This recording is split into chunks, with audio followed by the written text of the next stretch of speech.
Hello, আসসালামু আলাইকুম। আমার নাম মোহাম্মদ আসিফ খান। আজ আমি আছি তোমাদের সাথে বোটানি প্রথম অধ্যায় কোষ উপসের গঠন চ্যাপ্টারটি নিয়ে।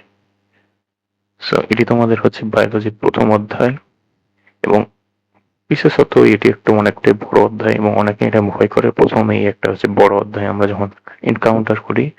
আমার কাছেও এটা অনেকটা ভয়ের কারণ ছিল, বাট আসলে আজকে আমি তোমাদের ফার্স্ট লেকচারেই খুব ভালোভাবে সিম্পলি অনেকগুলো জিনিস দেখিয়ে দিব, যাতে আসলে তোমরা হচ্ছে এত লট অফ ইনফরমেশন যাতে তোমরা হচ্ছে ক্যাটাগরাইজ করতে পারো যে আসলে কোনটা আমাদের দরকার এবং কোনটা অগুরুত্বপূর্ণ আননেসেসারি একটা জিনিস। সো ফর স্টোরি আমরা দেখতে পাই যে প্রথমেই যদি আমরা কারোর নাম দেখতে পাই সেটা হচ্ছে আমাদের রবার্ট হুক। আসলে নাম মনে রাখার কোনো দরকার নাই, জাস্ট জানতে পারো যে তিনি হচ্ছে আমাদের প্রথম কোষের আবিষ্কারক। তিনি একজন সদস্য ছিলেন রয়্যাল সোসাইটি অফ লন্ডনের এবং তার একদিন মনে হলো যে আচ্ছা প্রত্যেক দিনই তো আমরা কিছু নর্মাল জিনিস নিয়ে কথা বলছি, তো একদিন কিছু ডিফারেন্ট ট্রাই করি, ডিফারেন্ট কিছু করার চেষ্টা করি, ডিফারেন্ট কিছু একটা জিনিস উপস্থাপন করার চেষ্টা করি। এবং সেই থেকেই তার কাজ হলো যে তিনি একটা কাঠের ছিপি নিলেন এবং সেটিকে তিনি হচ্ছে অনুবীক্ষণ যন্ত্রের সামনে রেখে দেখলেন যে আসলে এটার ভিতরে আছেটা কি। তো আর এটা নেওয়ার আসলে অনেক কারণ ছিল, এবং যদি আসলে বলতে যাই তো তিনি এটা ভাবলেন যে আসলে এটা নিরেট অথচ এটা পানিতে ভাসে, এবং সেটার কারণ দেখতেই তিনি হচ্ছে এটাকে মাইক্রোস্কোপের সামনে রাখেন এবং সেখানে তিনি দেখতে পান যে অনেকটা ছোট ছোট কিছু কুঠুরি বা প্রকোষ্ঠ। তো সেই সময় যারা সন্ন্যাসী ছিল বা পাদ্রী ছিল তারা হচ্ছে থাকার জন্য এরকম ছোট ছোট প্রকোষ্ঠ বা কুঠুরির আন্ডারে থাকতো, এবং তার কাছে মনে হলো যে এটা অনেকটা সেরকমই, এবং সেই থেকেই তিনি এটার নাম দেন সেল।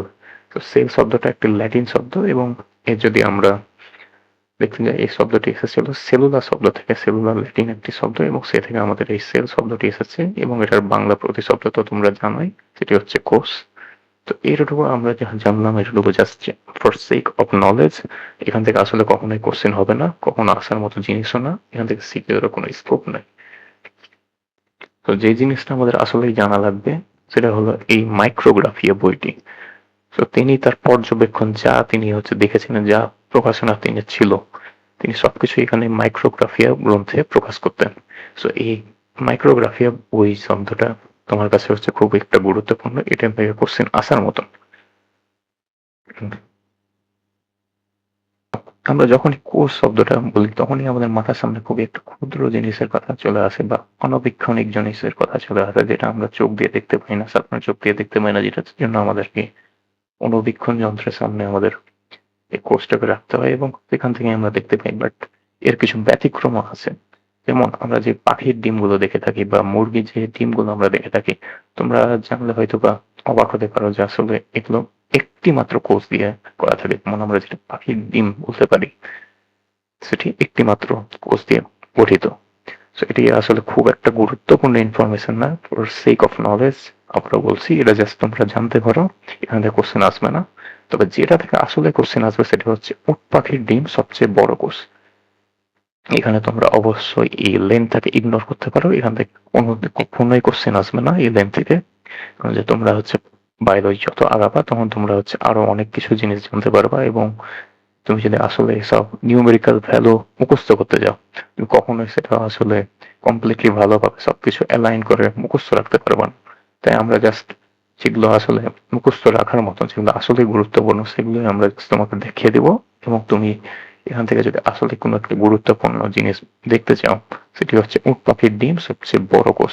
এখান থেকে কোশ্চেন আসার মতন একটা হচ্ছে জিনিস, এটা হচ্ছে উট পাখির সবচেয়ে বড় কোষ কোনটা, এবং অপশন থেকে তোমাকে উট পাখির ডিম বেছে নিতে হবে। আর একটা জিনিস যেটা আসলে খুবই গুরুত্বপূর্ণ, যদিও এখানে দাগ দেওয়া নাই, বাট আসলে খুবই গুরুত্বপূর্ণ, সেটা হচ্ছে মানুষের নিউরন কোষ প্রায় 1.37 মিটার লম্বা। এই জিনিসটা একটু কষ্ট করে মুখস্থ রাখতে হবে যে 1.37, এটা একটা আসলে আমাদের হিউম্যান বডি, এবং অনেক সময় হিউম্যান বডি এবং পেজেই আসে, তাই অনেক সময় আসতেও পারে, যদিও আপাতত কখনো আসে নাই, বা আসলেও এইচএসসি এক্সামে এসেছে বা মেডিকেল এক্সামে কখনোই আসেনি। স্টিল আমি জাস্ট বলবো যে তুমি এই নাম্বারটা অ্যাটলিস্ট মনে রাখো। আচ্ছা, তো এর পরের পেজে যদি আমরা যাই তো আমাদের সামনে আর একজন বিজ্ঞানীর নাম আছে, তিনি হচ্ছেন অ্যান্টনি ভ্যান লিউয়েনহুক।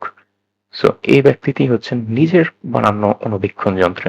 আমাদের যে রবার্ট হুক সাহেব ছিলেন তিনি হচ্ছে রয়্যাল সোসাইটি অফ লন্ডনের একজন বিজ্ঞানী ছিলেন এবং তার কাছে অনেক ধরনের ইনস্ট্রুমেন্ট ছিল, বাট এই যে আমাদের হচ্ছে অ্যান্টনি ভ্যান লিউয়েনহোক, তার কাছে কিন্তু কোনো ইন্স্ট্রুমেন্টস ছিল না। তিনি জাস্ট কোর্স দেখতে চাইতেন। জাস্ট একটা হচ্ছে আগ্রহ বা কৌতূহল টাইপের। তিনি এইসব কোর্স নিয়ে দেখতে চাইতেন বা কোর্স নিয়ে গবেষণা করতে চাইতেন।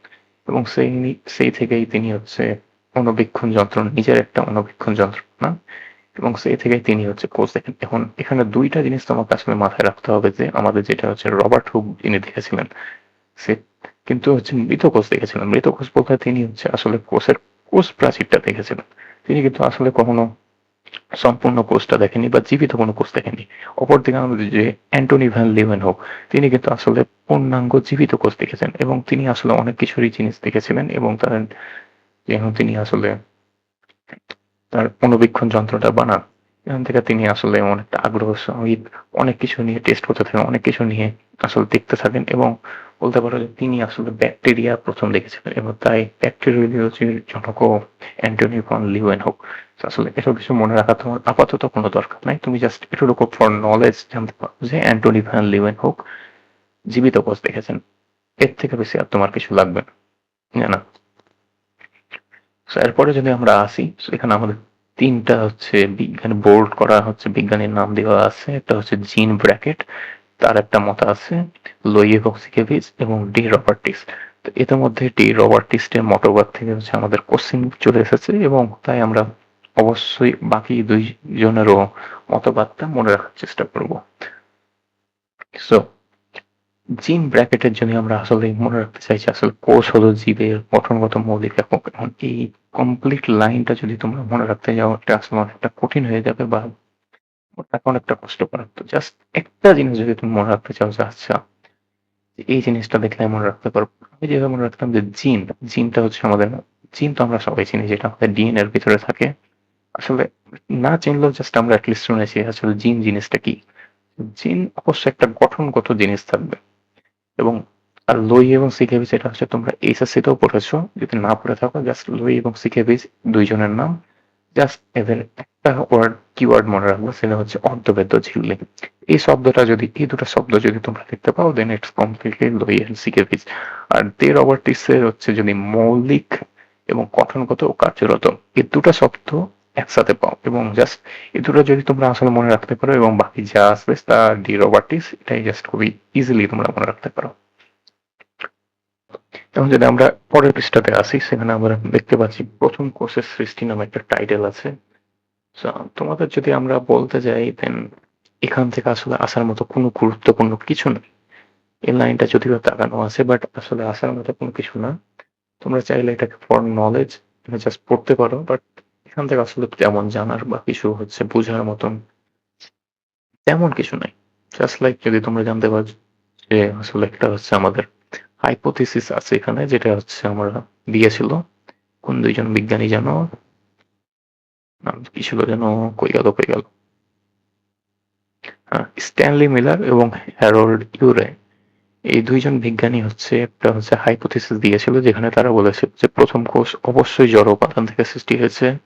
লাইটেনিং অর্থাৎ যেটা আমরা আকাশে বিদ্যুৎ চমকানো দেখতে পাই, এটির ফলে বায়ুমণ্ডলে বিরাজমান মিথেন, অ্যামোনিয়া, পানি ও হাইড্রোজেন থেকে অ্যামিনো অ্যাসিড তৈরি হয়েছে। আমরা জানি প্রোটিনের উপাদান হচ্ছে অ্যামিনো অ্যাসিড এবং সেটা থেকে আমরা জাস্ট বলতে পারি যে অ্যামিনো অ্যাসিড কার্বন যৌগ, এটি পলিমারের সৃষ্টি হয়েছে, পরবর্তীতে ফসফোলিপিড বাইলেয়ার তৈরি হয়েছে এবং এ থেকে জাস্ট হচ্ছে প্রসেস শুরু হয়েছে। এটা তাদের একটা ধারণা। এটা চাইলে ফর নলেজ তোমরা পড়তে পারো বাট মুখস্থ করার কোনো দরকার নাই। এখান থেকে কোনো কোশ্চেন আসবে না। এখান থেকে যা ইম্পর্টেন্ট সেটা হচ্ছে যে এই লাইনটাও ইম্পর্টেন্ট না, জাস্ট যে জিনিসটা ইম্পর্টেন্ট সেটা হচ্ছে ৬৪ জেনেটিক কোডন। এটা তোমরা যদিও পরে জানতে পারবা বাট এটা আসলে এখন যদি জানতে চাও, সো আমাদের দেহে ৬৪টা হচ্ছে জেনেটিক কোডন আছে যা আসলে ২০টা প্রোটিন কি আসলে কোড করে। সো এগুলো পরের জানা জিনিস, তাই আমি আর এখানে তোমাদেরকে এটা বলছি না। সো এখন যে জিনিসটা তোমাদের আসলেই জানা জিনিস তা হচ্ছে নিউক্লিয়াস বিশিষ্ট একটি পোষক কোষে বায়বীয় ও ফটোসিনথেটিক ব্যাকটেরিয়া প্রবেশ করে টিকে থাকার প্রক্রিয়াকে বলা হয় এন্ডোসিম্বায়োসিস। তো ভাই আমরা কোষে অ্যাটলিস্ট কিছু জানি আর না জানি, অ্যাটলিস্ট এই ২টো শব্দ তো শুনেছি। একটা হচ্ছে মাইটোকন্ড্রিয়া আর একটা হচ্ছে ক্লোরোপ্লাস্ট। মাইটোকন্ড্রিয়া এবং ক্লোরোপ্লাস্ট এই ২ জিনিসটা হচ্ছে ধারণা করা হয় এই ২ দুইটি জিনিস আমাদের কোর্সে আগে থেকে ছিল না। এই দুইটা, একটা হচ্ছে স্বাধীন কোর্স ছিল যা আদি কোর্স ছিল বলতে পারো, এবং এই দুইটি জিনিস পরবর্তীতে আমাদের দেহে বা আমাদের যেগুলো কোর্স আছে সেখানে এসেছিল এবং সেখানে অ্যাড হয়েছিল, এবং সেই সময় থেকে এখন পর্যন্ত তারা টিকে আছে এবং সেখানে তারা নিজেরা উপকৃত হচ্ছে এবং আমাদের শরীরকেও তারা উপকৃত করতে পারছে, এবং এই প্রক্রিয়া থেকে জাস্ট আমরা এন্ডোসিম্বায়োসিস বলতে পারি। এখন এখানে আসলে তোমরা সেলের কিছু বৈশিষ্ট্য লেখা আছে, তোমরা চাইলে এটা পড়তে পারো। এখান থেকে আসলে সিকিউ আসার মতো টপিক না বলতে পারি আমি, তাও লিস্ট যদি তোমাদের মনে চাই যে আচ্ছা নাম পড়বো, লিস্ট পড়তে পারো, কোনো খারাপ কিছু হবে না। তো এটা হচ্ছে একটা লিস্ট, সবাই জানে কোষই জীবদেহের গঠনগত একক, এটা আসলে যেমন জাত দেওয়ার মতো কিছু না, জীবদেহের গঠন ও কাজের একক কোষ বলা হয়। তারপর আছে আমরা কোষীয় অঙ্গাণু। আমাদের এটা তো আমাদের যদি একটা কমপ্লিট কোষ হয়, এর ভেতরে আমরা অনেকগুলো কোষীয় অঙ্গাণু দেখতে পাই, যেমন এটা হচ্ছে যেমন আমাদের ক্লোরোপ্লাস্ট, এটা হচ্ছে আমাদের নিউক্লিয়াস এবং মাইটোকন্ড্রিয়া, অনেক কিছু। আচ্ছা ভুল বলেছি, এটা ক্লোরোপ্লাস্ট না, এটা আমাদের মাইটোকন্ড্রিয়া, এটা একটা প্রাণী কোষ, ক্লোরোপ্লাস্ট এখানে থাকার কথা না। এটাই আমরা জাস্ট বলতে পারি। এখন এখন আসো, আমাদের যে দুইটা জিনিস জানতে হবে, তার ভিতরে একটা হচ্ছে কোষবিদ্যা আর একটা হচ্ছে কোষতত্ত্ব। দুইটা জিনিসই কাছাকাছি মনে হলো, যেটা আসলে কোষবিদ্যা আমাদের সেটা যে শাখায় কোষ নিয়ে আলোচনা করা হয় তাকে আমরা কোষবিদ্যা বলতে পারি, এবং এটির জনক হচ্ছে আমাদের রবার্ট হুক।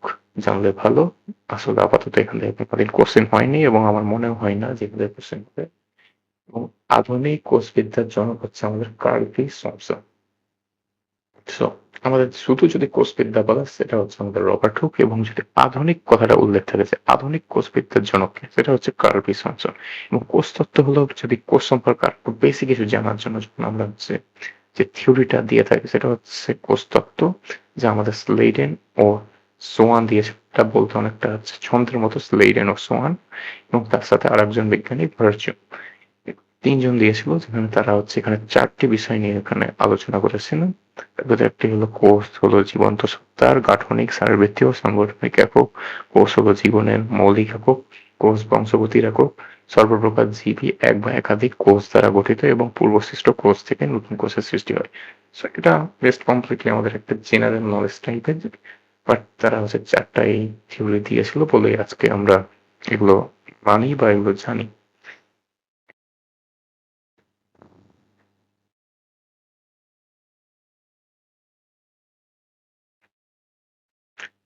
এরপরে আসি আমরা লোই এবং সেকেরিদের বৈষম্য ভেদ ঝিল্লি, এটা আমরা জানলাম। ভাইরাস কোনো কোষের অন্তর্ভুক্ত নয়, এটা অ্যাটলিস্ট এখন আপাতত জানার দরকার নেই। এটা আমরা যখন অণুজীব চ্যাপ্টার পড়বো তখন আমরা আরো ভালোভাবে জানতে পারবো যে ভাইরাস কোনো কোষের অন্তর্ভুক্ত নয়, এটি হচ্ছে কোনো জড়ও না, জীবও না, এবং এটা নিয়ে আসলে অনেক মতবাদ দিয়ে রেখেছে। এখন যে জিনিসগুলো আসলে আমাদের খুব ভালোভাবে জানা লাগবে তা হচ্ছে শারীরবৃত্তীয় কাজের ভিত্তিতে কোষকে দুই ভাগে ভাগ করা যায়। এক হচ্ছে দেহকোষ এবং আরেকটা হচ্ছে জনন কোষ। তো আমরা যে আমাদের দেহে যে সব কোষগুলো দেখতে পাই বা আমরা যখন গাছপালা বা কিছুতে আমরা যখন যেগুলো দেখতে পাই, কমপ্লিটলি সবকিছু এই সব দেহকোষের আন্ডারে পড়ে থাকে। এবং যদি তোমরা আসলে আরো কিছু জানতে চাও, যেমন হচ্ছে মূল, কাণ্ড, পাতার কোষ, স্নায়ু কোষ, রক্তকণিকা, প্রত্যেকটা জিনিস হচ্ছে আমাদের দেহকোষের আন্ডারে পড়ে। এবং যে জিনিসগুলো আসলে দেহকোষের আন্ডারে পড়ে না তা হচ্ছে আমাদের এক শুক্রাণু এবং ডিম্বাণু। তো আমরা প্রত্যেকেই জানি এগুলো হচ্ছে জনন কোষ, কেউ কিছু জানি আর না জানি অবশ্যই এই শুক্রাণু এবং ডিম্বাণু নাম তো অবশ্যই আমরা যে দুটো হচ্ছে আমাদের জ্ঞান বা জনন কোষের অন্তর্ভুক্ত। এবং কোষকে জাস্ট আমরা হচ্ছে শারীরবৃত্তীয় প্রক্রিয়ায় ভাগ করলাম, কিন্তু এটাকে আরো অনেক ভাবে ভাগ করা যায়, এবং নিউক্লিয়াসের গঠনের ভিত্তিতে যদি আমরা ভাগ করি তো একটা পাই আমরা আদিকেন্দ্রিক কোষ, বা যেটাকে আমরা আদি কোষ বলতে পারি। আর একটা আছে আমাদের প্রকৃত কোষ।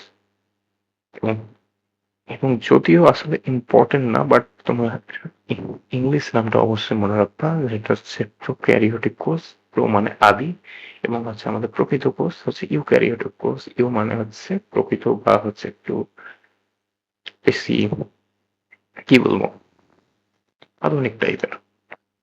সো প্রো মানে আদি এবং ইউ মানে আমাদের প্রকৃত কোষ। এবং এই দুটার আলাদা আলাদা বৈশিষ্ট্য আছে, আলাদা আলাদা জিনিস আছে। এর ভিতরে যদি আমরা দেখতে চাই, এবং সেটা হচ্ছে আমরা খুব ভালোভাবে একটা হচ্ছে পার্থক্যের ভিতরে দেখতে পারবো, সেটা হচ্ছে আমাদের এই বেসিসে পার্থক্যগুলো করা আছে। এবং আরো বেশি একটা বড় স্পেসে করার কথা ছিল। হাজার চল না, নিচে আর কিছু নাই। সো আমরা যদি এই পার্থক্যটা দেখতে পারি, দেন হচ্ছে আমাদের এই আদি কোষ এবং প্রকৃত কোষের ভিতরে একটা হচ্ছে আইডিয়া চলে আসবে। তো আদি কোষে নিউক্লিয়ার মেমব্রেন নেই এবং প্রকৃত কোষে আছে নিউক্লিয়ার মেমব্রেন। কি ভাইয়া? আমরা যদি আর একটু উপরে যাই, তো আমরা যে এই যে নিউক্লিয়ার, এই যে আমরা জিনিসটা দেখছি, এটাই হচ্ছে আমাদের নিউক্লিয়ার মেমব্রেন বা কোষ ঝিল্লি। এই জিনিসটা হচ্ছে আমাদের আদি কোষে নাই, কিন্তু প্রকৃত কোষে আছে। এরপরে সুগঠিত নিউক্লিয়াস নেই, আছে। আমাদের আদি কোষে অবশ্যই হচ্ছে, আদি কোষ মানে হচ্ছে পুরানা কোষ, বা যেটা বলতে পারো কম উন্নত কোষ। প্রকৃত কোষ বলতে পারো উন্নত মানের কোষ। তো অবশ্যই এখানে হচ্ছে আমরা হচ্ছে যেসব জিনিস না থাকারই কথা, যেমন সুগঠিত নিউক্লিয়াস না থাকারই কথা, এবং আমাদের প্রকৃত কোষে অবশ্যই আছে। তবে যে জিনিসটা আমাদের খুব ভালোভাবে মনে রাখার কথা, সেটা হচ্ছে আমাদের ডিএনএ। আদি কোষের ডিএনএ বৃত্তাকার এবং প্রকৃত কোষের ডিএনএ সূত্রাকার। এটা আমরা দেখতে চাইলে দেখতে পারি। আমরা এখানে নিউক্লিয়াস, আচ্ছা তা এখানে নাই, তোমাদের আমরা পরেই দেখাবো তোমাকে। সাইটোপ্লাজমীয় অঙ্গাণু যদি আমরা বলতে চাই, তো আদি কোষে জাস্ট শুধু রাইবোজোম আছে, এবং এই রাইবোজোম থেকে সে প্রোটিন তৈরি করে, এবং প্রোটিনের কারণে সে বেঁচে থাকে। এবং যদি প্রকৃত কোষের কাছে বলতে চাও, প্রকৃত কোষের কাছে সবই আছে, সব ধরনের অঙ্গাণুই বিদ্যমান। এবং রাইবোজোমের ধরন, যেটা আসলে খুবই ইম্পর্টেন্ট একটা জিনিস, যেখান থেকে কোশ্চেন আনসার কথা, সেটা হচ্ছে এখানে আদি কোষে 70s এবং প্রকৃত কোষে 80s। সো 70 এবং এটা আসলে হয়েছে 50 এবং 30 দুটা যোগ করে হয়েছে। এখন তুমি বলতে পারো ভাই 50 এবং 30 যোগ করলে তো 80 হয়, 70 হলো কিভাবে? এবং সেটি হচ্ছে আসলে তোমার, যদি আমি বলতে চাই, যেখানে হচ্ছে আমাদের একটা হচ্ছে রাইবোজোম কিন্তু দেখতে কিছু এরকম, যদি এটার চিত্রটা ভালো হচ্ছে না, বাট আসলে তোমরা বলতে পারো যে উপরে একটা বড় অংশ থাকে এবং নিচে আর একটা ছোট অংশ থাকে, বা ভাইস ভার্সা। সো এই দুটা যখন আলাদা ভাবে থাকে, তখন এই দুটা আসলে বড় মানে হয়ে থাকে। একটা হচ্ছে 50 হয়ে থাকে এবং আর একটা হচ্ছে 30 হয়ে থাকে। কিন্তু এই দুটা যখন জোড়া লাগে যায়, এর ভিতরে আসলে অনেক কিছু হচ্ছে মার্জ করে, এবং সেই জন্যই হচ্ছে এটা আসলে 80 না হয়, এটা 70 হয়ে যায়। এবং এস বলতে এটা একটা ভেদভার্গের একক, যদিও ভেদভার্গ মনে হতে পারে যে এটা হচ্ছে ভি দিয়ে শুরু, বাট এটা হচ্ছে সাইলেন্ট এস থাকে, এবং এটা একজন বিজ্ঞানীর নামে ভেদভার্গ শব্দটি এসেছে। সো যেটা মনে রাখতে হবে তা হলো রাইবোসোমের ধরন আদি কোষে 70s এবং প্রকৃত কোষে 80s। এবং এটার যে ভাগ আছে এটাও আমাদের মনে রাখতে হবে, যে 70s টা হয়েছে 50s এবং 30s এর সমন্বয়। খুবই ইজিলি যদি তোমরা মনে রাখতে চাও, জাস্ট হচ্ছে বিজোড় সংখ্যাগুলো 70, 50, 30 এভাবে। এবং এখানে যদি মনে রাখতে চাও, 80s হয়েছে 68 এবং 40s এর মাধ্যমে। সহজে যদি মনে রাখতে চাও, জোড় সংখ্যা 80, 60, 40। কিন্তু আর একটা যেটা হচ্ছে খুবই ইম্পর্টেন্ট একটা জিনিস, এখানে জাস্ট হচ্ছে তোমাদের একটা জিনিস মনে রাখতে হবে, মেডিকেল কোশ্চেনে যদি তুমি হচ্ছে কোনো ব্যতিক্রম টাইপের কোনো কথা দেখতে পাও, সেটা অবশ্যই ইম্পর্টেন্ট। সো পিথাগোরাসের যদিও 80s হওয়ার কথা, আমরা জানি যে আমাদের ক্লোরোপ্লাস্ট এবং মাইটোকন্ড্রিয়া আদি কোষ, যেটা আমরা কিছুক্ষণ আগেই বললাম, যেগুলো হচ্ছে আমাদের কোষে আগে থেকে ছিল না, পরবর্তীতে তারা আমাদের কোষে এন্টার করেছে, এবং তখন থেকেই তারা থাকে আমাদের কোষে।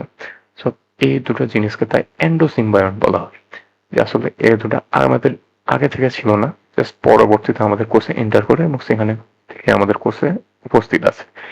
তারা যেহেতু আদি কোষ, অবশ্যই তাদের 70s রাইবোজোমই থাকার কথা এটার জন্য। এরপরে যেন আমরা কোষ বিভাজন আসি, আদি কোষে আমরা অ্যামাইটোসিস কোষ বিভাজন দেখতে পাই, এবং প্রকৃত কোষে আমরা মাইটোসিস ও মায়োসিস কোষ বিভাজন দেখতে পাই। অ্যামাইটোসিস হলো সরাসরি কোষ বিভাজন। আমাদের যদি বলতে চাই, সেখানে আসলে এভাবে একটা বড় কোষ মাঝামাঝি ভাগ হয়ে যায়, এবং সেটা হচ্ছে দুইটা কোষের ভাগ করে।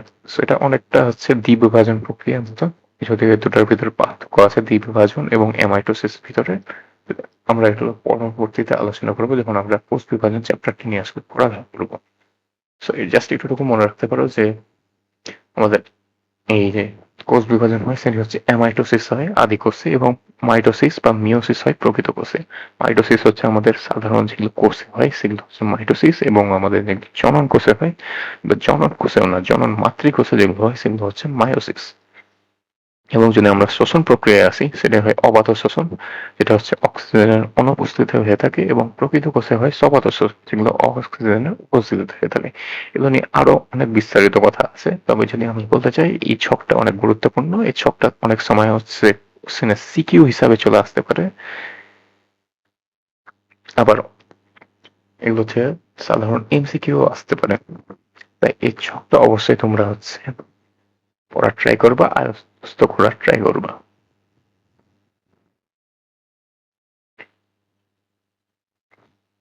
এবং আমাদের এখনই আমরা যদি দেখতে চাই উদ্ভিদ কোষ এবং প্রাণী কোষের ভেতরে আমাদের করা যায়, সেটা হচ্ছে আমরা এই দুটো জিনিস আসলে সেম মনে হলেও দুইটার ভেতরে পার্থক্য আছে। যেমন উদ্ভিদ কোষের আমাদের হচ্ছে কোষের বাইরে একটা শক্ত ধরনের হচ্ছে কোষ প্রাচীর থাকে, প্রাণী কোষের জাস্ট একটা হচ্ছে কোষ ঝিল্লি থাকে, যেটা যেটা আমরা দেখতে পাই হচ্ছে আরো অনেক ধরনের কোষ যদি থাকে, কোষীয় অঙ্গাণু, তো এটাকে আমরা হচ্ছে কোষ ঝিল্লি বলতে পারি। এবং কিন্তু উদ্ভিদ কোষের বেলায় কোষ ঝিল্লিটা যদি এটা হয়ে থাকে, এটার বাইরে আর এক ধরনের সুপ্ত আবরণের একটা হচ্ছে কোষ প্রাচীর থাকে, যেটা হচ্ছে আবার সেলুলোজ দ্বারা নির্মিত। এটা নিয়ে আরো বিস্তারিত সামনেই আছে, কিন্তু আমাদের প্রাণী কোষে এই কোষ ঝিল্লিটা থাকে না। এবং উদ্ভিদ কোষে যদি তোমরা দেখতে যাও, এটা যদি একটা ছবিটা দেখতে চাও, ছবির নিচে থাকার কথা, ঠিক গেল, এই তো এটা হচ্ছে আমাদের উদ্ভিদ কোষের। এবং উপরে যে ছবিটা তোমরা দেখেছো সেটা হচ্ছে আমাদের প্রাণী কোষের ছবি। উদ্ভিদ কোষে যদি তোমরা দেখতে চাও, এই একটা বড় মধ্যখানে একটা হচ্ছে বড় কোষ প্রাচীর, কোষ প্রাচীর বলছে না, কোষ গহ্বর আছে।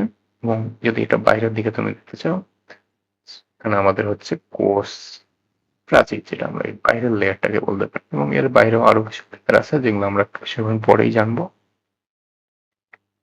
তো এটাই হচ্ছে আমাদের অ্যাটলিস্ট মূল পার্থক্য। এবং আরো যদি পার্থক্য দেখতে চাই, যেমন উদ্ভিদ কোষে প্লাস্টিড থাকে, আমাদের কোষে সাধারণত থাকে না। উদ্ভিদ কোষে যেটা প্লাস্টিডের ভিতরে ক্লোরোপ্লাস্ট থাকে, যার মাধ্যমে উদ্ভিদ নিজের খাবার আসলে সঞ্চিত করতে পারে বা খাবার তৈরি করতে পারে। এবং আমাদের ভিতরে তা থাকে না। তাই বলতে পারা যায় যে উদ্ভিদ নিজের খাবার নিজে তৈরি করতে পারে, কিন্তু আমরা নিজের খাবার নিজে তৈরি করতে পারি না। এখন যদি বলতে চাই আরো নিচে, এই ছকটা আসলে যদিও ধাত্রীয় আছে, বাট আমি বলবো যে ছকটা আয়ত্ত করার কোনো দরকার নাই। অ্যাটলিস্ট তুমি জাস্ট নিজের জেনারেল নলেজ হিসেবে জানতে পারো যে সেন্টিমিটার মানে হচ্ছে 1 centimetre is equal to 0.4 inch. দরকার নেই মনে রাখার 1 millimetre 1 micron. So I guess এই ছকটা থেকে আসলে কোনো দরকার নেই এটা মনে রাখার। নিচে যেগুলো মনে রাখার কথা সেটা হচ্ছে আমাদের যেটা হচ্ছে খুবই গুরুত্বপূর্ণ একটা কথা, সেটা হচ্ছে সবচেয়ে ছোট কোষ হলো মাইকোপ্লাজমা, যার অপর নাম পিপিএলও, প্লিউরো নিউমোনিয়া লাইক অর্গানিজম। এটার ফুল মিনিং যদিও লাগে না বা দরকার নাই, তুমি তাও এটা মনে রাখতে পারো, কিন্তু খুবই অল্পই আপাতত পড়া হয়েছে। আমরা যেটা আসলে দেখতে পাচ্ছি সবচেয়ে ছোট কোষ, যেটা হচ্ছে আমাদের মেন ইম্পর্টেন্ট এই পেজের ভিতরে যে জিনিসটা আসলে আয়ত্ত করা, সেটা হচ্ছে সবচেয়ে ছোট কোষ মাইক্রোপ্লাজমা। যদি আবার তোমাদের অ্যাটলিস্ট রিকল করার চেষ্টা করি যে আমাদের পাঠক এর বইয়ের নাম কি ছিল, সেটা ছিল মাইক্রোগ্রাফিয়া। এবং আমাদের সবচেয়ে ছোট কোষ মাইক্রোপ্লাজমা। অনেক সময় এই দুইটা জিনিসের ভিতরে যখন তুমি খুব প্রথমে এটা পড়ার চেষ্টা করতে পারো, তখন এই দুইটা জিনিসের ভিতরে অ্যাটলিস্ট কনফিউশন লাগতে পারে যে আসলে মাইক্রোপ্লাজমা কোনটা ছিল আর মাইক্রোগ্রাফিয়া কোনটা ছিল। এবং যদি আসলে বলতে যাও বড় কোষ, আমরা আগেই জানলাম উট পাখির ডিম। লেন্থ মুখস্থ করার কোনো দরকার নাই, সাইজটা আসলে মুখস্থ করার কোনো দরকার নেই। পরে যেটা আসলে মুখস্থ করার দরকার সেটা হচ্ছে আমাদের দেহের সবচেয়ে লম্বা কোষ, মানব দেহের লম্বা কোষ, সেটা হচ্ছে মোটর নিউরন কোষ, যার দৈর্ঘ্য 1.37 মিটার।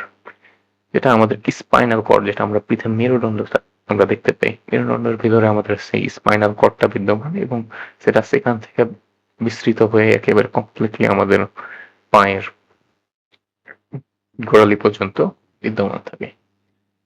এবং এখানে আরো কিছু ইনফরমেশন দেওয়া আছে, একটি কোষের আকার প্রায় 10 মাইক্রোমিটার এবং ওজন 1 ন্যানোগ্রাম হতে থাকে। খুব ইউজলেস একটা ইনফরমেশন, দরকার এটা মনে রাখার। আমরা সিম্পলি এটাকে চাইলে কেটে দিতে পারো। তবে এটলিস্ট যে জিনিসটা আসলে তোমাদের এখানে জানা থাকা উচিত সেটা হচ্ছে যে কোষের আকার কোন এককে মাপা হয়। যদিও এটা খুব একটা লেম কোশ্চেন বলতে পারো, বাট অনেক সময় কোশ্চেন আসতে পারে যে আসলে কোষের আকার কোন একক বা কোন স্কেলে মাপা হয়। তখন সেটা বলতে পারো মাইক্রোমিটার এককে মাপা হয়। সো একটি আদর্শ উদ্ভিদ কোষের গঠন আমরা আজকে এটুকুই থাকলো, এবং এতটুকুর উপরে অবশ্যই ডিসক্রিপশন বক্সে কিছু হচ্ছে প্রিভিয়াস ইয়ারে আসা মেডিকেলের কোশ্চেন বা অনেক ধরনের যেগুলো কোশ্চেন এখান থেকে পসিবল সেগুলো দেওয়া আছে, তোমরা অবশ্যই সেগুলো প্র্যাকটিস করার ট্রাই করবা। এবং আজকে আমি তোমাদের সাথে একটু থাকলাম। আসসালামু আলাইকুম।